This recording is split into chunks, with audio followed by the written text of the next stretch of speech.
Excellent. Okay, and I'm going to let them in, all right? Sure.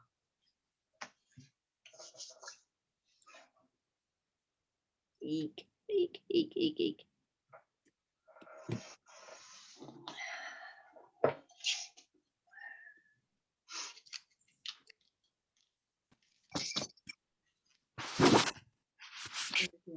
Hi. Ooh. Hello. Hello. Hi, Annette. Hello. Hi. Oh, hi. Hi. Oh, it's really complicated. It's really difficult. I'm not panicking. I'm not panicking. Oh, you'll be fine.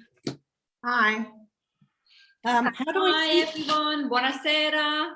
Buonasera. Who's that? Buonasera. India. Salve, ciao, buonasera. Hi You have to look along to see everybody. Hi Ninette. Hi. Hi. Hi, Hi. Nanette.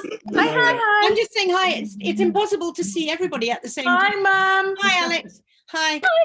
Hello. Hi. Hi. Hi. Hi. Hi. Okay, look, there's so many people here. It's just absolutely wonderful. I can't believe it. So many customers.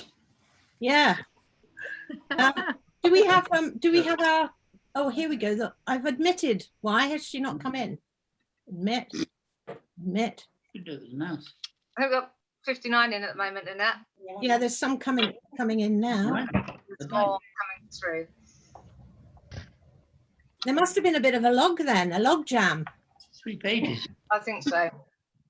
Just swing your chair around a bit more, and you can be seen. That's a great complaint, Nanette, to have a log jam. Yeah, I can't believe it. Maybe that's what happened, because we were waiting for a particular person to join so that we could make him a co-host, and he hasn't arrived. Hi, I thought my brother was in here somewhere. Your brother is there. Where is he? Sitting right next to you. Hi, Emily. Hi. Oh, hi, Tony. Can you speak? Hi. Hello, Tony. No, it's Sandra yeah, Lishman. I'm speaking, yes. Hi. This is Oh Maggie. my goodness me. Hi. It's If cool. anybody that's not met Maggie, that's Maggie. Right. Oh, I have to keep admitting people. Sorry, we were gonna try and start absolutely on time, but I don't think we can. Carla, where's Carla? No, I think they're still trickling in, Annette. Yeah, I think we have to allow that to happen as well. Can you let them in too Sure. when they come? Mm-hmm. So we are actually gonna mute you all in a minute. So if you want to say hello, you better say hello now. Hello, Nat. Hello. Hello, Nina. Congratulations. Nanette from North Hi. Wales.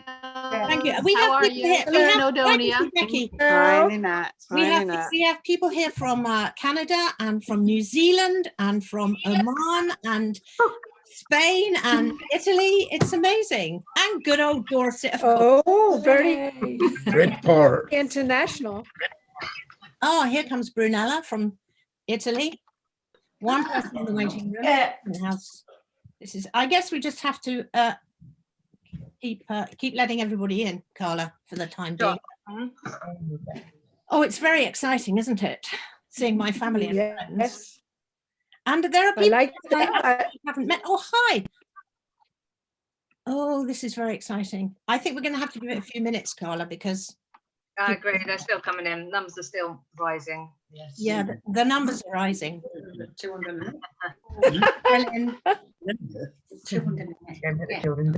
well, this is very exciting. I can't keep drinking though. I've got a bit of a dry mouth, but I can't keep drinking the water because then I'll have to keep going, you know where. I've got to sit here for at least an hour. We haven't scheduled in any breaks in that either, have we? So, yeah, we are here for the hour. No breaks. It's only the hour. Ninette, Oh. can I ask a question? Who is that? Linda, Oh, because well- we've got 3 pages of people. Can you see us all on one screen? no. Yes. You have to click along to see No, everything. but can you? I can only see, I've gone back to the page with you, but I've got 3 pages, so you can't see everybody. You can only see a few. If I can see 3 pages, and then if I have my view on gallery, and then I can flick along and see you. That's how I do it. Yes, okay. So you can't see. Oh, wait a minute. Yeah. You can have speaker or gallery. And really, I guess the thing to do if you're watching is to have it on speaker, and then I will take up the whole screen. You know, reasonably important. Good.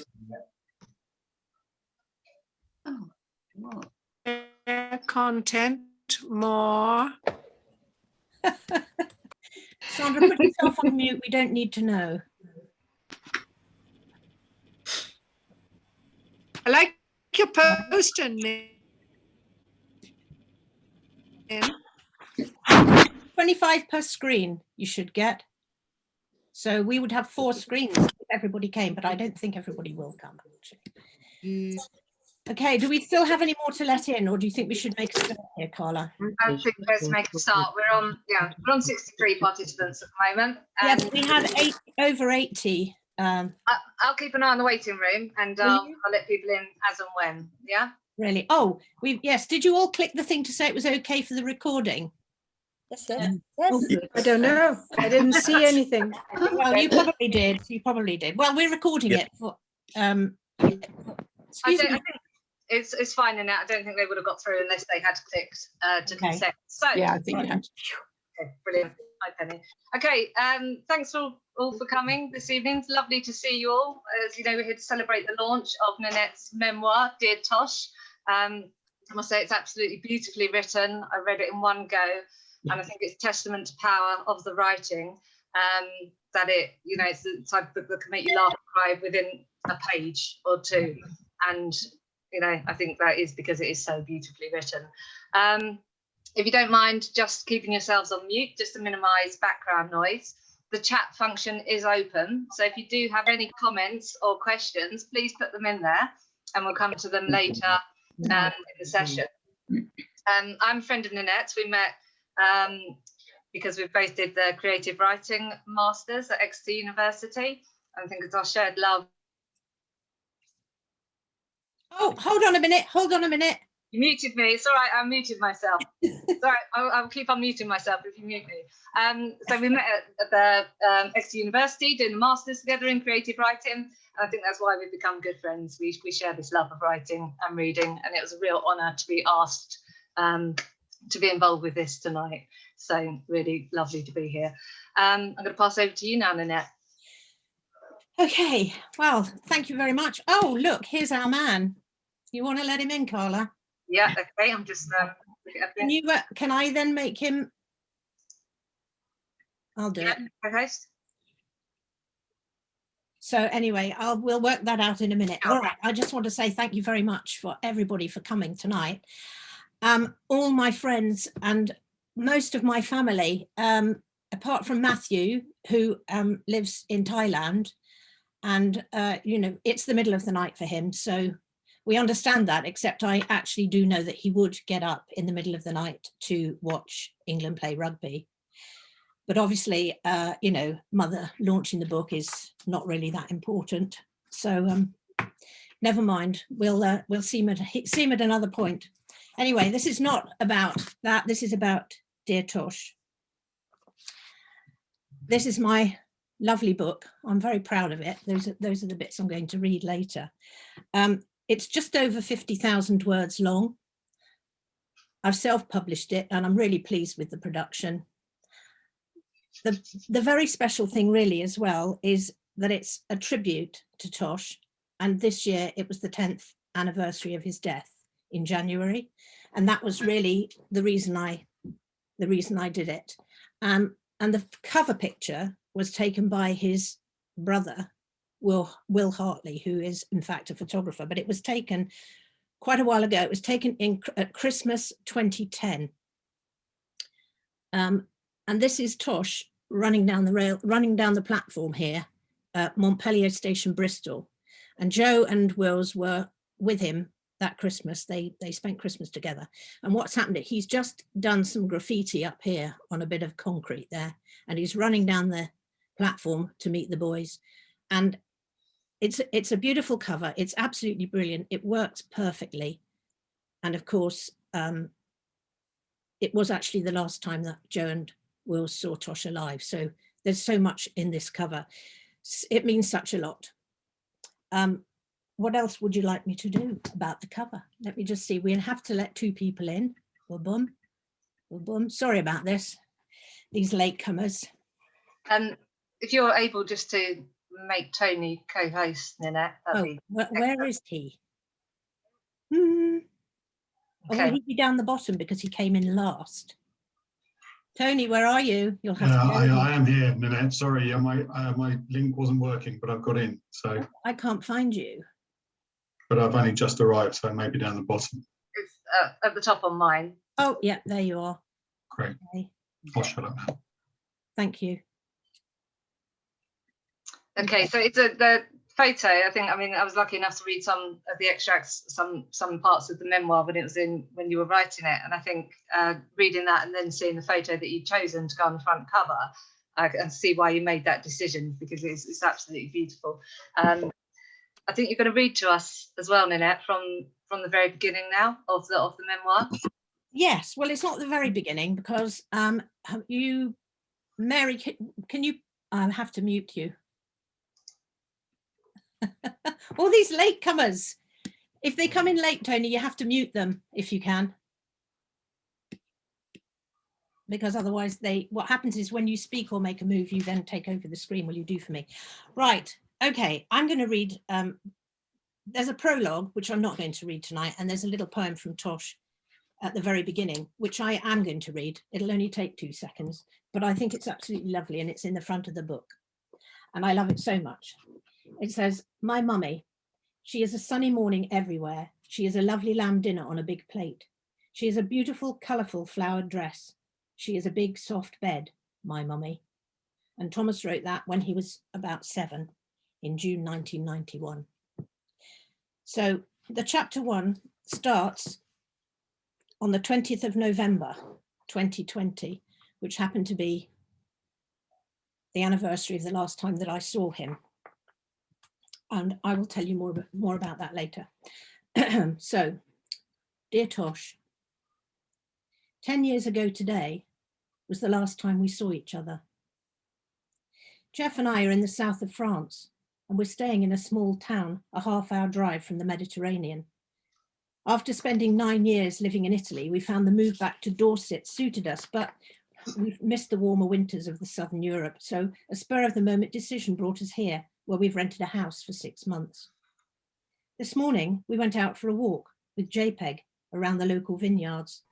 She's enjoying the mild weather too, being an Italian dog. As we strolled down the tracks, my thoughts turned back to November 2010. Emily and Daryl were over from Australia, and they generously treated us all to a night at the Hotel du Vin. Emily got some kind of deal. Your sister's good at that. She's always good at that. I think she told them she wanted to feature them in an article she was writing about boutique hotels. We were going to celebrate my 60th birthday. We all met up in the centre of Bristol. You and Law were the last to arrive. Later, Law told me that you'd been pacing around the shops, nervous about meeting the family, as it would be the first time we'd all been together in a while. It would also be the first time we would see you since you gave up drinking alcohol, and maybe you just felt a bit uncomfortable. Sorry we're late, Mum. We were looking for a present for you. Here it is. Not wrapped and not very inspiring, I'm afraid. You handed me a small carrier bag, and I looked inside. It was a rather pretty wash bag, black with a floral design. I gave you a big hug. You smelt fresh and clean, and your body was that of a man, no longer my little boy. But I could sense the same vulnerability that I had seen in you on your first day at nursery school. Thank you, I said. I don't care what the present is. It's the thought that counts. And anyway, seeing you is the best thing. It was great to have all my children apart from Matthew in the same place. Matthew was in Singapore and hadn't planned to visit England for a while. Joe came over from Cardiff and Wills was living in Bristol. You and Law had never stayed in a hotel before. You couldn't afford it. The luxury rooms were huge, with beds the size of tennis courts, walk-through showers and roll-top baths. The heavy curtains gave the rooms an opulent feel. The dark wooden furniture brought a sense of history to the place. Law made us all laugh when she told us that you both showered and bathed more times in 24 hours than you had in a year. Making the most of the facilities, Mum, you said. We had a family meal together in the hotel dining room that evening. There was that elephant in the room thing going on. I was self-conscious as I drank my white wine. I would try and take a sip when I thought you weren't watching, and I made sure I drank lots of water. I gave the others at the table a few strong glances when they wanted to. Order another bottle of wine. It wasn't really that you had an alcohol problem. It was more that your reaction to drinking was not a good one. If the mood was wrong, it became exacerbated when you had a drink. If your mood was okay, then you could have a couple of beers or some wine and all would be well. The fact that you were making the effort not to drink at all was, in my eyes, a massive relief. If you didn't drink anything, there'd be no risk. I began to chill when I could see you were handling it. A lot of laughter rang around the table that night, lots of piss-taking as families do, the youngest sibling getting the brunt of the humour. Good job you were a twin, Wills, otherwise you might not be here, because Mum would never have had another one, you said. You were right, of course. I only ever meant to have 4 children, a nice round number. The consultant said that Wills would be a girl. Fraternal twins, Mrs. Hartley, are most often different sexes. Then he reiterated the words at the birth after Jo was born. And now for the little girl. But Wills arrived. Emily so wanted a sister, but she ended up with 4 brothers. I don't remember how long it took her to get used to the idea, but she did, and it's lovely for me that you're all so connected, even if not close in age. That night in 2010 at the hotel in Bristol was magic. I went to bed high on love and laughter. Breakfast in the morning was also a noisy family affair. Everyone talked at once, and a few of us ordered eggs Benedict to go with our smoked salmon or bacon. I pity the poor breakfast chef. Poached eggs with hollandaise sauce are a bloody nightmare to make, you said. Then, at the end of the meal, you walked over to the kitchen entrance and to personally thank the staff, one chef to another. Emily and Darryl were about to fly off to New York for a holiday. Jo and Wills went back to their respective homes. I travelled down to Exeter with you and stayed the night in the tiny flat you shared with Law. She had made it so cosy. Everything neat and tidy. The crockery and linen so French. It was a proper little love nest in which you were at home and happy. There were a few post-it type notes pinned up around the place, which Law said you often wrote to her before you left for work. She would usually be the first to leave the house, heading off to study at the university or the library. You knew that she would find them when she came home, little personal messages, sleep well, or don't forget to, I love you. It was so touching and lovely that they were left up even when they were out of date. Law was so good for you. She put up with your mood swings and anxieties. You were lucky she didn't dump you at times, but she always saw the best in you. The 3 of us spent the evening talking and laughing, and that night I slept well. I felt closer to both of you when the time came to leave the next day. You had to work in Cardiff on Monday, and you dropped me in North Devon on your way. I was to stay with a friend before flying back to Italy. You were driving, so no need for eye contact. You began to open up and talk to me. Not just general conversation, but meaningful stuff. It was something you had rarely done in the past. I really like my new counsellor. She's called Wendy. I like her because she doesn't tell me what to do. I don't know, she kind of draws stuff out of me. She made me write stuff down every day just for myself. It's good. I think it made me get rid of a lot of anger and also helped me understand myself. She suggested I face people that I have a problem with. I felt a tightness in my chest. Is this why you had started talking to me? Was I about to find out that your mental health issues had been brought on by me? Do you have a problem with me? You laughed. Do you remember? Laughed, smiled, took your hand off the steering wheel for a second and patted my knee, a bit of role reversal. No, Mum, I don't have a problem with you. I love you. You've been a good mum. I'm the one that's been difficult. It must have been hard for you at times, especially when Dad became ill with dementia. I know I've done some awful things, but that's not the real me. I'm not proud of the other person I became. I asked you about the future and you told me you were thinking of trying to work in an area where you could help people. There's a good school for the blind in Exeter and you all thought you might volunteer there. You also thought about working with the deaf. I really want to try and find a job that I can enjoy. I want to help others. I've even been thinking that I could be a counsellor of some kind. You would have been good at that. I treasure that trip in the car with you from Exeter to North Devon. We had the opportunity to be alone and you confided in me. I value that conversation and carry it with me, often replaying the scenario in my head. I can't remember if I told you that I loved you. I hope I did. Thanks, Nanette. beautifully read as well. As an author. I think it's, you know, so what's so remarkable about the memoir is the way that you write with this unflinching honesty that's, you know, quite breathtaking in parts. A lot of people who write about difficult or traumatic experiences sometimes say that they found the whole process quite cathartic. And I'm curious to know if this is something that you found during the process of writing, if it did feel healing in some way. Well, I think it did, right? Yeah, it did at the beginning. When I first started writing, which was quite some time ago, I started writing notes to him and just writing everything down. And I think I did find it cathartic because I didn't have any counselling at the time. And we were, obviously it all happened in Portugal. It was all a very traumatic time. But I would urge anybody to write about anything that they have any problems with, because even if you just write it for yourself, which is actually what I was doing at the time, I never really thought, I think I can even remember the first line I wrote saying, I'm writing this, I wrote to him, I'm writing this to you, but I don't know if I'll ever show it to anybody, but I'm just going to do it for myself. And that's, I think, an important thing. I think writing's brilliant to help people get over stuff because you get it out of your system. There's this thing called morning pages, which lots of writers do, and I think a lot of people do. So in other words, you know, you wake up first thing in the morning and you get rid of all the junk in your head by just coming out with a stream of consciousness and getting rid of it all. I hope my book isn't a stream of consciousness. No, not at all. I mean, I think it's, you know, I think that it really all came together over the lockdown, the first lockdown, or the lockdown we had over Christmas, but you kind of brought it all together in a really short space of time, which was over lockdown.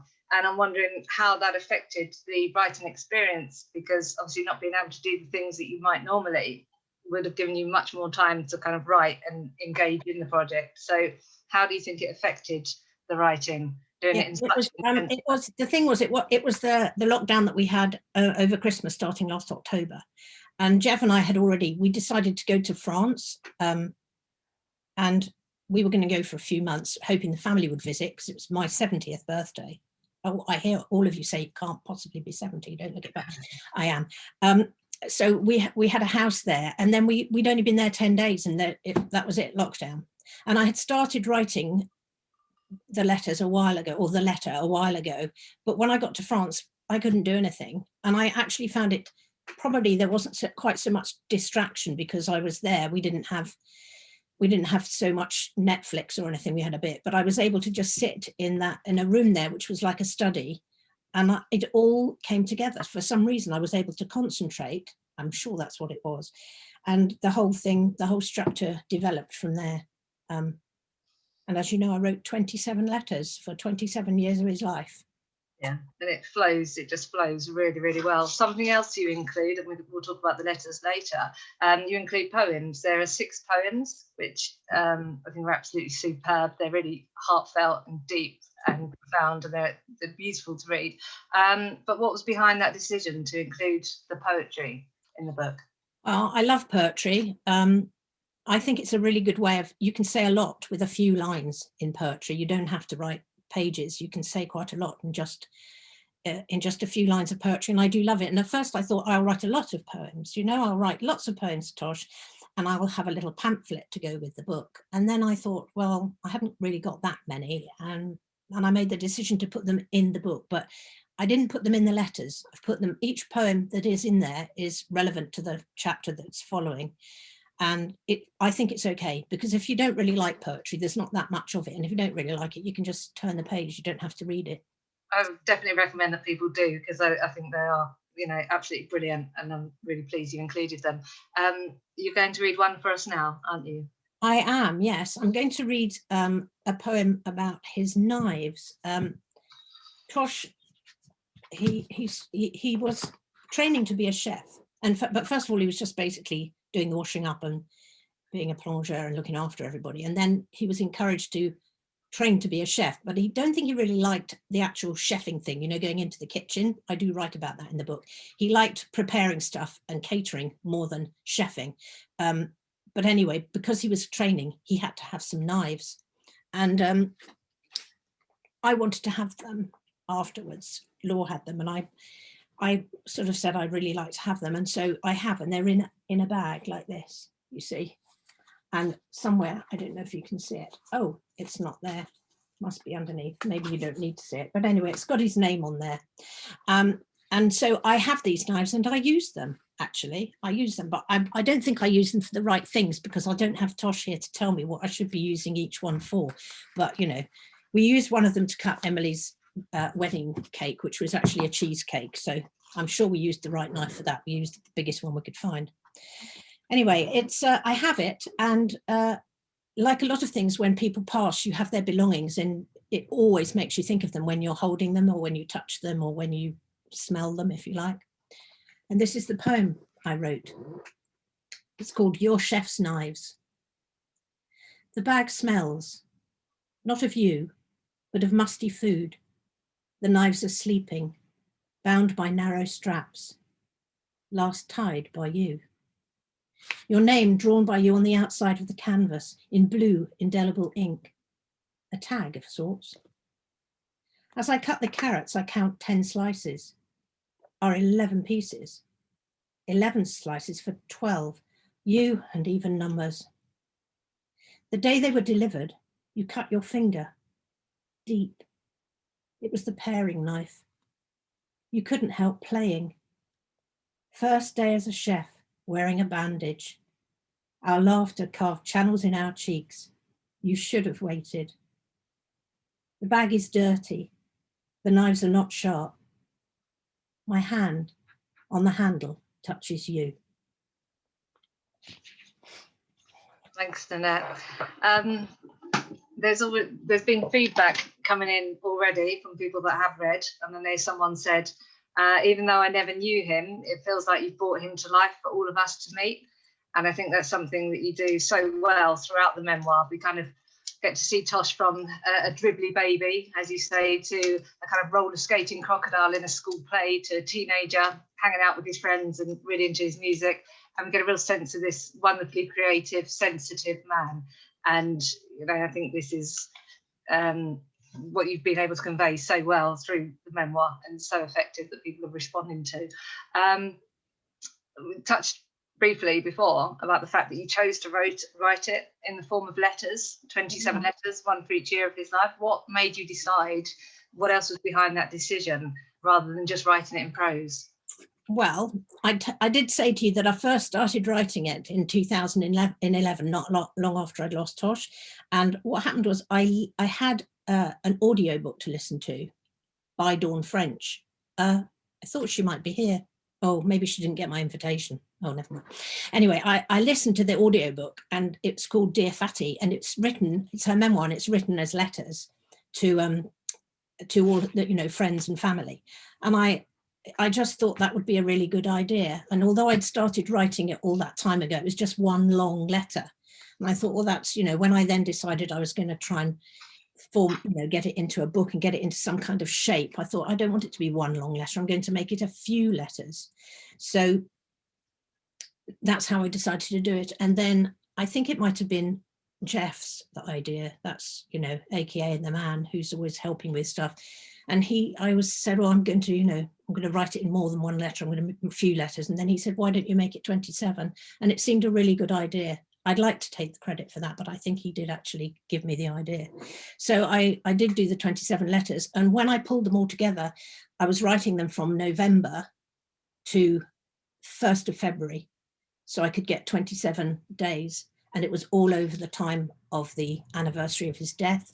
And for me, November to January, well, to February the 1st. It's always very difficult every year, because my dad died in November, my mum's birthday's in November, Tosh's birthday's in November, then my mother died in January. My mother's sort of born in November, sorry if I might have got that wrong, but there's all sorts of anniversaries that come up. And then Tosh's dad, Gerald, or Jerry as we called him, he actually died on the 1st of February. So that's kind of how I was able to bring the last letter in, because I could talk to him about that. So that's really how it worked. And I just thought of something else I was going to say. Oh yeah, I just wanted to say that Emily's birthday's in December, and that's a happy event, and my sister's birthday is too. So there are a few happy events thrown in there just in case you're worried. And by the way, while I'm thinking about family and friends that are here. If you're in the book and you're not really happy with the part that you got, I'm sorry if you're disappointed. If you're not in the book and you're disappointed, well, better luck next time. All right, and I think, yes, there's another one in the pipeline. We'll come to that later. Yeah, but going back to the letters, I think that's why, you know, the memoir's so effective, because it's so personal. You know, you are writing with this unflinching honesty, and I think that's so brave the way that you've done that, because it's, you know, we kind of lack a literacy around talking about death and grieving, and I think through being so vulnerable and writing, you know, so truthfully about your feelings, it, you know, people can find solace in that. But it's, you know, it's wonderful to read. I think you're going to read another extract for us now from later in the memoir. I am. I'm going to read a little bit, and it's funny because it's sort of leading on from what you said, because after Tosh died, well, Emily got married, and then a few years later she had a little girl called Evie, and Evie Bell, and then a bit later she had another little girl called Orla. And Emily has always talked to the girls about Uncle Tosh right from day one, so there was no sort of pretending he never existed. So he never met them. They've not met him, but they know all about him. And I think they love him just as much as if he were here, really. So I have to tell you that, because it kind of happens in this little extract I'm going to read you, which is not that one. Okay, because this is written on the 15th of January, which is actually the day after the anniversary, the day after we lost him. And this year it was 10 years. So it was a disappointing time because we couldn't do anything, all the family together. We couldn't, I say celebrate because that's what we try and do all the time. We try to celebrate and not to think about how sad it all is, but you've got to look for the good things, haven't you? So I wrote him this letter on the 15th of January this year. Dear Tosh, I said I would tell you what the family did on your anniversary. We didn't have a family Zoom meeting online. We sent messages to each other on the family WhatsApp group. I spoke to Wills and Emily on FaceTime. The best thing of all was that Evie and Orla made a chocolate cake. They made a chocolate cake for you to celebrate, or should I say, for them to celebrate. It wasn't hugely successful in terms of baking and looked a bit like a large cow pat. He would find it funny, Mum, Emily said, and the girls want to put candles on it. I suggested 10 candles would be a good idea. Then Emily said, guess what the girls have decided to call it? Oh, I don't know, I've got no idea. A cow pat cake? No, it's a death day cake. Get it? Like birthday cake is for the day you're born, and a death day cake is for the day you die. We laughed at the absurdity of it. I think it's rather sweet and extremely healthy that Evie and Orla can talk openly about death. I'm not sure a death day cake would catch on with the general public, though. Evie is fascinated by the Mexican Dia de los Muertos, the Day of the Dead. It's a festival to remember your lost loved ones, a joyful occasion when they might cook the favourite meal of the departed one and make offerings of sweets and food to them to feed their souls, dancing, dressing up and singing with brightly coloured costumes. Evie loves painting her face white like a skull and putting on black eye makeup and very red lipstick. The Mexicans also believe, and so do I, that if you continue to talk about the person you have lost, you keep their memory alive. I read somewhere that you die twice in this world. The first time when you leave, the first time when you leave, and the second time when people stop talking about you. People do still talk about the ancient Greek writers or Shakespeare or Julius Caesar, so it's easy to see where this idea has come from. Evie and Orla wear odd socks to school on your birthday and insist on having a birthday cake for you too. For the last few years, it's been Colin the Caterpillar cake from M&S, along with several walnut whips, a favourite of yours, I believe. I know they tell their school teachers all about you. You may not be as famous as Julius Caesar, but we try. Uncle Tosh is well known in Bristol, for that's for sure, and not just for graffiti. I put photographs of you on social media today, and many friends and members of the family commented about what a great chap you were and how missed you are. They put little red heart symbols by your photograph to signify love. We all did our own thing and thought of you in our own way. I would give anything to give you a hug today, but I can only be with you by looking at your photograph. closing my eyes and imagining your presence. It's hard to smell you, though. What I mean is, I can't conjure up a smell from nowhere, but occasionally I get a waft of aftershaves will cross my path, and I think, Tosh.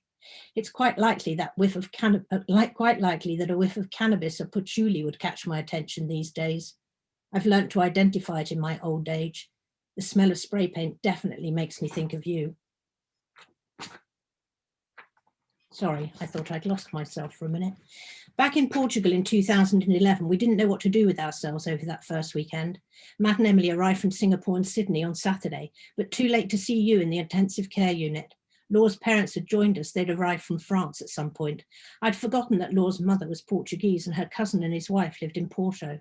Lucky for us that they did, although lucky doesn't seem to be quite the right word. They were such a help to us, translating and taking us around to the various places we needed to visit. It would have been much more difficult without them. They were such wonderful people and gave us so much support in those very early days.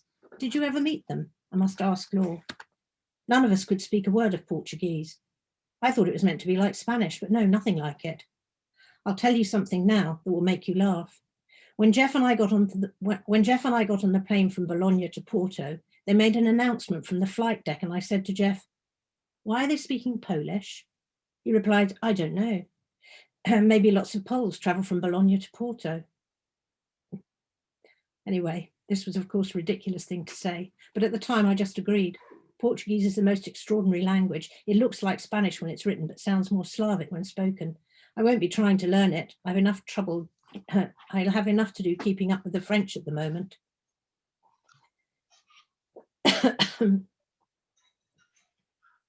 I'm going to go down here a bit now because I'm aware of the time. Saturday and Sunday must have gone by, but I can't remember much about them.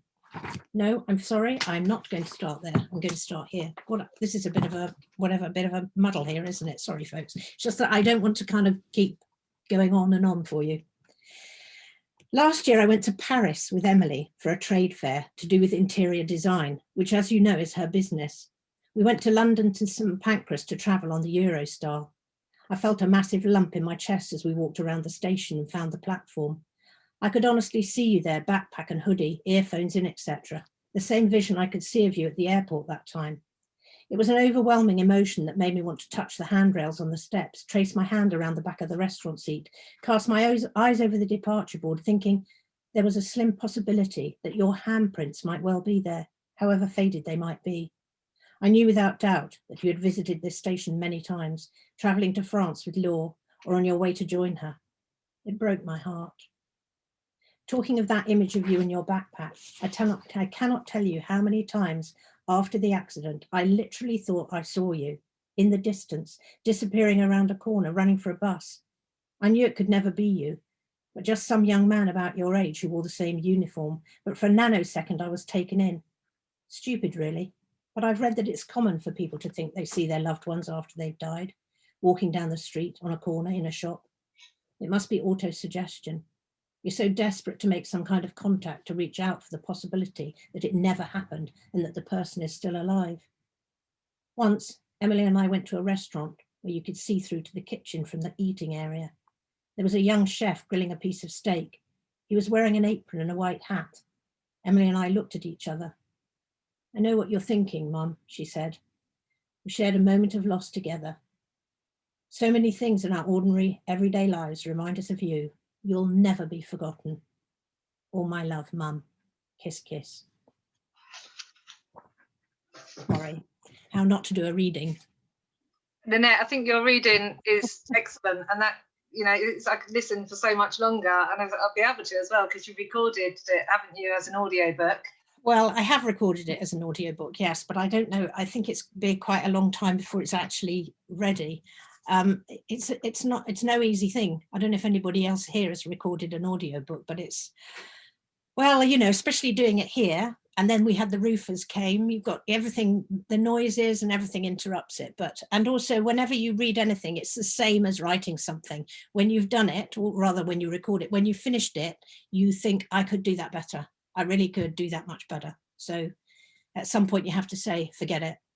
I actually think I read the poem tonight far better than I've read it on the audio book version. So sorry about that, folks. I think what you achieved in a really short space of time is actually quite remarkable, and you're getting some lovely comments in the chat as well. Your reading is inspiring. Yeah, there's lots of compliments about the poetry as well. It would be nice now if anyone has any questions. We can come to you. If anyone's got any questions or comments, you can raise a hand or write it in the chat box. But if anyone's got anything they would like to say or to ask, just raise a hand. I'm just scrolling through to have a look, see if anyone would like to speak. Oh, got a message. Oh, Alex is in tears. Oh, there's a from Rachel. The readings are so beautiful, Nanette. What an amazing book. I can't wait to read it. Okay. So I think it's getting a great response. Okay, there is a question here from Kate. If I can come to Kate, would you like to unmute yourself and ask the question? Hi, thank you. Yeah, congratulations, Ninette. I can't wait to read the book either. Do you think you would have written it if it hadn't been for the time of lockdown, without the distractions, or would you have written it anyway? Would it have taken you much longer to get through it all, if you hadn't had that concentrated time? Well, it's quite hard to answer, because yes, I definitely would have written it anyway, but I don't think, for me, the structure completely came together in France because we were there and because we were locked down. I was actually able to bring that into the letters. So I was able to tell Tosh that it was locked down, and say, we can't go anywhere at the moment, we can't celebrate this, and oh, France have lifted the lockdown a bit, because the French lockdown was really tough. It was, you could only go a kilometre from home. Actually, forgive me, I think there's some Italian people here, and I think theirs was even more strict, but you could only go a kilometre from home for an hour a day. That was it. So you really were confined, and I think it worked quite well for me to be able to bring it into the book. So I brought it all together. So what I'm thinking, to answer your question as precisely as I can, I don't want to be a politician and not answer it at all, is that yes, I think I would have written it anyway, but definitely lockdown helped me with the structure, because I could absolutely make sense of it all. Okay. Great, thank you. There's a question as well from Penny. Penny, if you could unmute yourself. It's a good question about self-publishing. Oh, hi, Ninette. Oh, that hi. was just hi.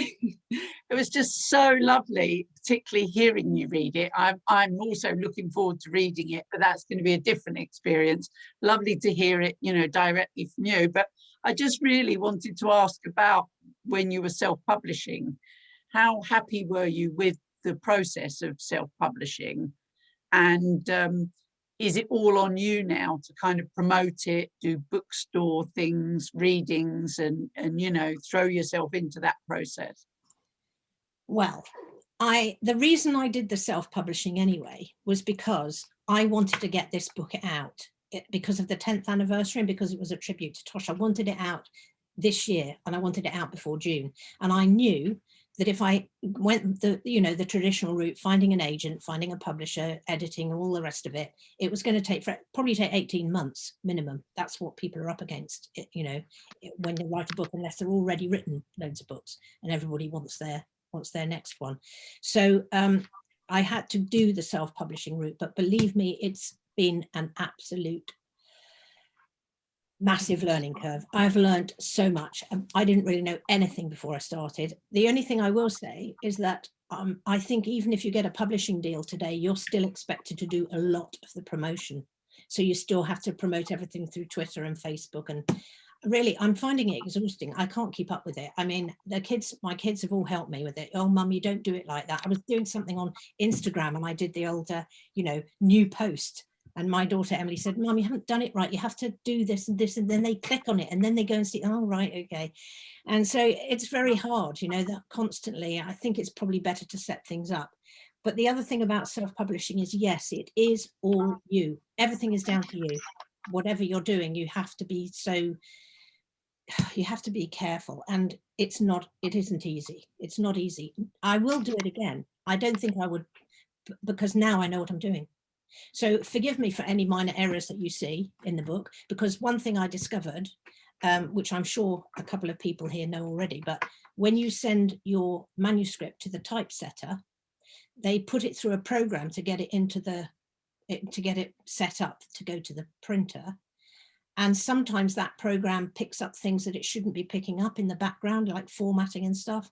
It never occurred to me to have to look for anything like that after I'd done all the bit beforehand. So, you know, I had italics where there shouldn't have been, and, you know, question all sorts of silly little things, and I didn't even notice them. And the poor typesetter, I think he got sick of me because I kept seeing these afterwards and saying, "Oh, you need to do this as my sister. Mute my sister, will you? Mute my sister." There you go. Well, yes. So in answer to your question, it's jolly hard, and you still have to promote yourself. And there's an awful lot to it. I believe Helen Baggett's here this evening somewhere. Helen, show yourself, because she's an expert. So if anybody needs to know about self-publishing, you need to go to her. Oh, the other thing though is I didn't want to go through Kindle Direct Publishing. I did not, and that I know that's the best way for self-publishers. I was lucky enough to have a sponsor in Jeff, who's helped me to pay for it, but I've kind of tried to do the traditional route by getting it printed by a proper printer and then going through the gardeners and, you know, distributing it everywhere through Waterstones and everything else. I didn't want to just publish through Amazon. I wanted to get the book into independent bookstores and things like that. So that was the reason for it. Thank you. Yeah, excellent. So much though. It's so admirable. You know, that I'm really impressed that you just decided at 68 to do a master's and then you self-publish a book, and it's and you're just learning so much on the way. It is absolutely brilliant. We've got a question from Ros. If we can come to Ros now. Where's Ros? Hi, Ninette. I'm going to run down tomorrow to Bridport to buy your book, even if it's raining like tonight. Oh, so you mentioned about being motivated a bit by reading the Dawn French memoir, and I just wondered if there were any other writers or collections or books that pinpointed or inspired you to do what you did. Well, I'm not sure about inspired, but certainly, you know, I didn't read another memoir and think, oh, I should write a memoir. That would be a good idea. In fact, I did it was almost the opposite. I decided to write it. And then I did the first 5,000 words during the MA and with Vesna. And we actually had to do, alongside the creative bit, you know, you have to do all this other stuff. It was annotated bibliography. So I had to look at some other autobiographies then so that I had something to write about and something to do. But I tell you who I was very inspired by Kathy Rensenbrink, who I was lucky enough to have as a mentor as well for a few weeks and she was fantastic. I don't know what mentors are supposed to do, but for me, she just got me on the right road. And as soon as I said to her, oh, I've thought of a really good way of starting the book, and I think I'm going to do this, this, and this. And she went, yeah, okay, that's it, you're on the road. And once I was on the road, you know, I didn't worry about it. But so there's her book, and I obviously I read Katherine Simpson's When I Had a Little Sister. Now that's very open and honest. That's a beautiful book, and it's about her sister who committed suicide, and she writes all about it, but she felt she couldn't write it until after her mother died. And also, of course, I've read Clover Stroud's book. Now that's definitely bearing the soul. She tells you everything. So yes, I think that did teach me to try to be as honest as I could be. And also I tried really hard, although I'm not sure I pulled it off, not to make him into any kind of saint, not to make Tosh into a great saint, because he wasn't a saint. He was a wonderful, lovely boy, and we all love him, obviously, and miss him. And he was handsome, and who knows what his life might have been. But I tried not to sort of turn him into a saint, because it's very easy when people die, isn't it, to just only think about all the good stuff and forget what a pain in the arse he was at times. But yeah, I think that comes across really well, Ninette. You don't sentimentalise him, as I said, from describing him as a dribbly baby to, you know, a teenager that plays his music loud. You know, we get a sense of who he was, and you absolutely don't do that. And I think that's what makes it so honest and appealing, and something that we can relate to. There's a lovely comment from Anna, and she says, your memory is so sharp and you create so much emotion by drawing us into all of these beautiful and detailed sensory experiences. Thank you for being so vulnerable and honest. That's from Anna. And there's a question as well from Ingrid about your writing process. Oh yeah, I haven't tried. I can see it. This is that I've experimented with smash words. There's another one above that. So it says, I don't know your writing history before this. Were you always a writer, or was this a catalyst for a desire to write? No, I've always written something. I've not written books before, but I've written lots of stories and poems, and I always did. I don't know whether my sister will remember this and my brother, but when my mother had her 80th, I tried to, to write a funny poem. I've always done that. Years ago, when I was married, the first time I had a theatre company and I wrote plays for children then. So yes, I've always written. And then, but when after Tosh died, that was something that really got me back into writing properly. And as soon as I did it, I started doing courses, as you do, oh, I must learn how to do this. How can I make this better? I want to do this, I want to do that. And then I did a course with Exeter University, not the MA, but another course, which was a writing course online. And I did another course with somebody else. I do quite a lot of Avon stuff, because actually you can never stop learning. So, so yeah, I've always written. And now this is kind of, and I think my mother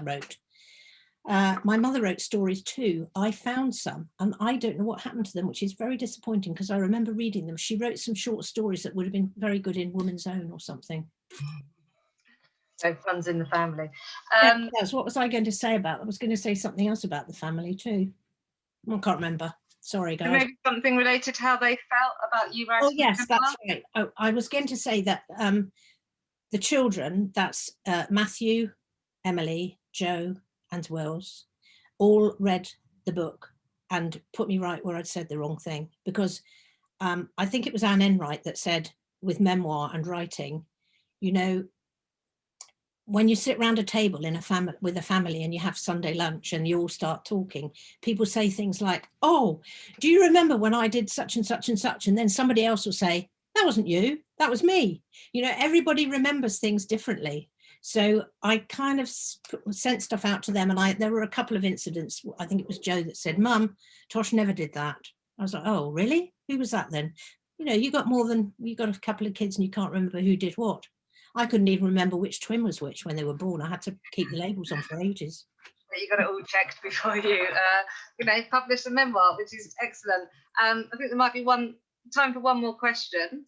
Where are we? We've got Claire. So Claire, do you want to unmute yourself to ask the question?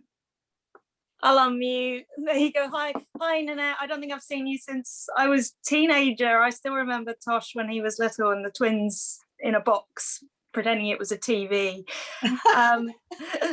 That shows how long it's been. I'm really interested. I love the fact that you chose to make this a very current thing with regards to writing it as letters from your present time. Very often people write memoirs so retrospectively, and I was just wondering, because a death moment freezes someone in time, and bringing Tosh very much into your present by involving him in these things that are happening now, has it changed a little bit of your appreciation of how he exists in your life now and your memories of him in a way that sort of unstuck him a little bit from that moment?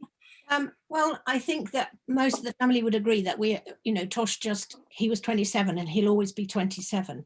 But what you said about bringing him into the moment, I found that I loved it.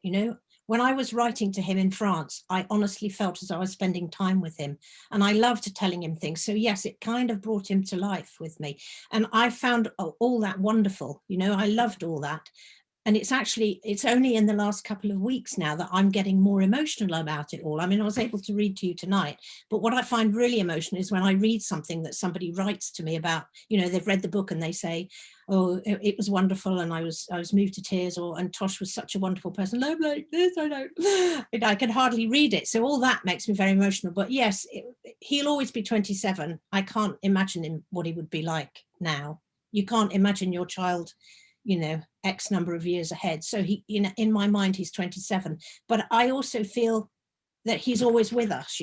I'm not going to read you the end of the book, but that's really what the book is about. That's part of what the book is about. It's not just about grief and loss and everything. It's about keeping that person with you all the time by talking about them. And people should. I don't know, if you know people that have lost a child, a baby, whatever it is, I think you'll find that most of them want to talk about it. They don't want to not be asked the question. You want to hear their name, you want to be able to talk about them. I never deny his existence. If somebody asks me how many children I have, I tell them 5. I don't say 4. I always say, I have 5 children, but I've lost one of them. I lost him when he was 27. And sometimes they're, and it's, if they start to be really sorry, I say, look, it's all right, it's fine. I like to talk about him, but I would never deny his existence. I think that would be the wrong thing to do. 26 minutes past. We have to bring this thing to a close. Okay, I must say, just add, because that's something that I really enjoyed about the memoir, is the fact that you tell Tosh what's going on in the world today. And I think you even do this little PS where you explain what Zoom is. And I thought that was very endearing. Yeah, so I want to know what the plans are for the next publication. Well, the plans for the next one, I'm going to write about Jeff and I living in Italy, which we did for 8 years. It'll be a fun thing to write, I think, and very different from Dear Tosh. Not quite sure of the structure yet, but I've got a few ideas, because I find once I've got the structure and the format of how I want to write it, then the words flow quite easily. So, and of course, Tosh did die while we were living in Italy, so I will have to touch on that. And I'm going to have to work out how to do that without sort of saying something really obvious, like if you want to know that, go and buy Dear Tosh or something. So I'll work a way around it. I'm sure I will. Yeah, straight into the next project. Okay, so Nanette, we are drawing to an end now. There's do save the chat, because there's been so many comments in there. Sorry, we've not had a chance to read them all out, but I'm sure Nanette will appreciate reading them later. So yes, thank you all so much for coming, and I'll hand over to Nanette to wrap up. Well, I'd like to thank you all for coming too. I'm sorry that I can't offer you canapes and glasses of champagne. I'm hoping that at least one glass of champagne is going to arrive for me in a minute anyway. I think I heard the door. Maybe it's coming now. But I hope you can enjoy a glass of something now. And I'm also sorry that it's not possible to talk to everybody. I mean, there are 2 things about this. First of all, it would have been wonderful if we could have all met up together, but that probably wouldn't have been possible anyway.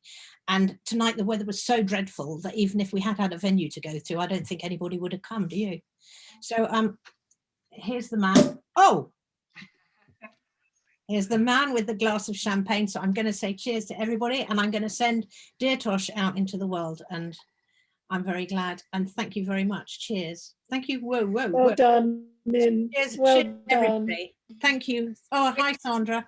I think you can probably unmute yourselves. Yes, Carla, what do you think? Yeah, I think absolutely. If we can just everyone just unmute themselves, we'll give Nanette a round of applause. Yeah.